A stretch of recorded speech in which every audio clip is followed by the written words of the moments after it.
Ya. dengan menggunakan paku atau dengan menggunakan baut. Nah, itu harus sesuai dengan standar. Gitu ya. Ya. Berarti kalau ada masyarakat yang beralih nih dari rumah permanen ke rumah yang total kayu, itu bagus juga sebetulnya. Ya, bagus juga, tidak ada masalah. Cuman kita di Sumatera Barat, apalagi di Indonesia, itu umumnya kebanyakan mereka berpikir rumah kayu ini ya dari segi bentuk mungkin kurang ya. Lebih bagus mereka bata, dikasih cat, dikasih. Sebenarnya kalau dari struktur itu lebih kuat kayu dibanding rumah dengan dinding bata dengan beton bertulang. Itu di luar negeri itu mereka tetap memakai kayu. Contohnya di Jepang, di Inggris. Nah, itu konstruksi utamanya itu banyak yang kayu, Pak, walaupun dia 2 lantai. Nah, tapi dia poles, finishingnya dia buat penutupnya itu dari gipsum atau dari material yang ringan yang bisa dicat. Jadi seolah-olah dia terlihat dari bangunan sebagai bangunan permanen dari beton gitu. Padahal kayu gitu. Contohnya di Jepang. Ya, di Jepang selama saya studi di situ, itu hampir sebagian besar mereka kayu gitu. Memang kayu ya? Memang kayu, betul. Sampai 2 lantai. Tapi di Jepang ada standarnya, maksimal 3 lantai. Lewat dari 3 lantai harus komposit. Gabungan antara beton dengan kayu atau baja dengan kayu gitu.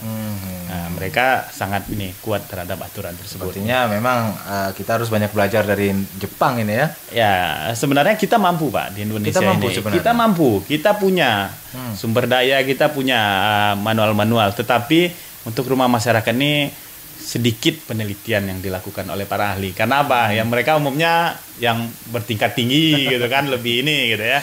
Dan rumah masyarakat kita juga punya ahli yang udah 45 tahun berkecimpung di rumah masyarakat nih. Profesor Teddy Boon gitu. Dan itu membantu kita di Sumatera Barat dalam program Rehab Rekon ini. Iya. Berarti kalau misalnya ada masyarakat yang memutuskan untuk beralih ke rumah kayu, tentu juga harus diperhatikan juga tadi aturan-aturan itu ya. Dan untuk sosialisasinya kita punya poster-posternya, Pak. Kita bagikan gratis dan itu udah kita sebarkan dari semenjak gempa terjadi. Itu kita cetak posternya, kebetulan ada sponsor, kita bagikan gitu. Dan juga buku-buku manual yang untuk kayunya juga ada gitu. Respon masyarakat gimana, Pak? Ya, respon masyarakat sejauh ini lumayan bagus. Cuman terkendala masyarakat kan sekarang menunggu bantuan. Jadi banyak masyarakat juga menunggu gitu.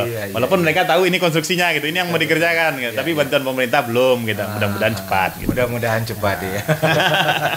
Itu dia intinya, mudah-mudahan cepat. Iya. Silakan mendengar bagi Anda yang mungkin tadi mohon maaf tadi sedikit terlambat mengangkat teleponnya. Silakan kembali di 812878 atau melalui SMS di 07517861975. Mungkin bagi Anda yang ingin bertanya lebih lanjut mengenai konstruksi rumah aman gempa ya, atau ingin mengetahui juga mengenai katakanlah analisa mengenai gempa yang terjadi beberapa waktu yang lalu, tepat 30 September, silakan. Sudah ada 2 orang narasumber kita. Yang pertama Dr. Abdul Hakam, beliau adalah ahli geoteknik. Kemudian ada Dr. Fauzan, pakar konstruksi. Dokter, bukan dokter ya. Berbeda dokter dengan dokter. Dokter bangunan. Dokter bangunan. Dokter bangunan. Iya. Nah, kira-kira Bang Hakam, kalau kita berbincang mengenai struktur atau mengenai katakanlah geologinya Kota Padang ini ya, sejarah mencatat ada yang 200 tahun sudah terjadi. Dan tadi katanya yang 200 tahun yang di Kota Padang atau di Sumatera Barat belum terjadi ini. Belum. Nah, tentunya ada prediksi atau ilmu yang katakanlah bisa memprediksi. Ini memprediksi ya, bukan meramal ini ya. Kira-kira kalau misalnya yang 200 tahun itu belum kejadian di daerah kita ini. Nah, prediksinya itu kapan? Kira-kira gitu kan? Menurut ilmunya. Tapi tahan dulu kita sapa dulu pendengar kita. Assalamualaikum. Waalaikumsalam warahmatullahi wabarakatuh. Iya, selamat malam. Dengan siapa, Pak? Ingin tanya nih, Pak. Dengan siapa dulu, Pak?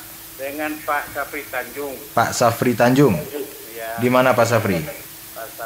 Di Gunung Pengilun. Gunung Pengilun, silakan. Kami ingin tanyakan membuat rumah permanen. Kalau dahulu rumah permanen ini ada yang dari rawat kandang ayam itu dikasih plasteran. Apa itu sekarang masih bisa itu dipergunakan. Metode-metode begitu. Ada di kampung saya, orang buat rumah, tonggaknya itu dari kayu, kadang-kadang dari beton. Sesudah itu dikasih kawat, kandang ayam istilahnya, petak-petak yang berapa besar. Sudah itu diplaster muka belakang.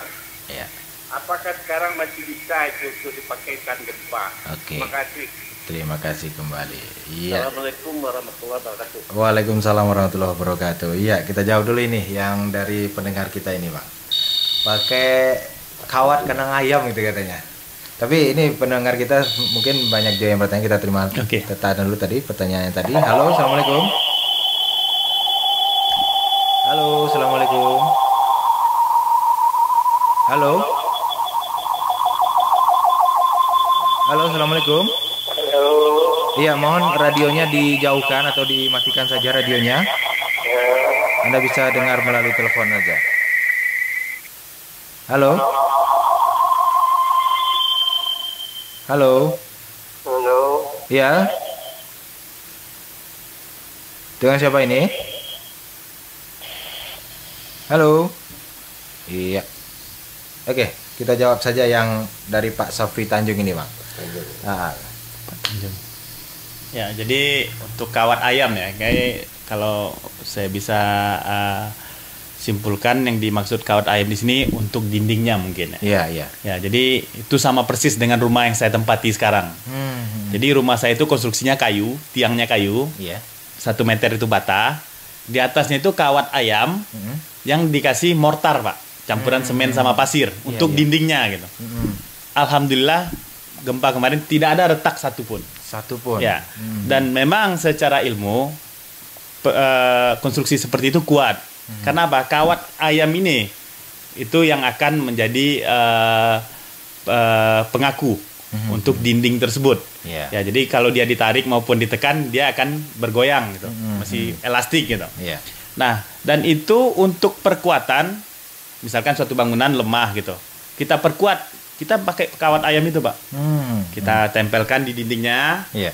terus kita plester lagi, udah, itu kita udah buktikan itu kekuatannya beberapa kali lipat dengan konstruksi yang tanpa kawat ayam. Iya, Jadi konstruksi dengan kawat ayam itu bisa kita pakai terus. Dan itu memang sebenarnya bagus, tapi mungkin biayanya lebih mahal. Karena beli kawat ayamnya juga, mortarnya juga harus lebih banyak gitu dibandingkan iya, kita bata. Bata itu kan murah. Betul. Ya, terus hanya di plester luar dan kita cat. Nah, jadi sebenarnya untuk kawat ayam itu sangat bagus dan bisa kita pakai gitu. Jadi kalau ada bangunan yang masih memakai kawat ayam walaupun tiangnya itu kayu, jangan dibongkar. Jangan dibongkar. Ya, Tetap pakai itu tetap pakai itu. Itu dijamin aman gitu. Karena saya udah buktikan dan secara ilmu juga udah membuktikan bahwasanya itu struktur aman gempa.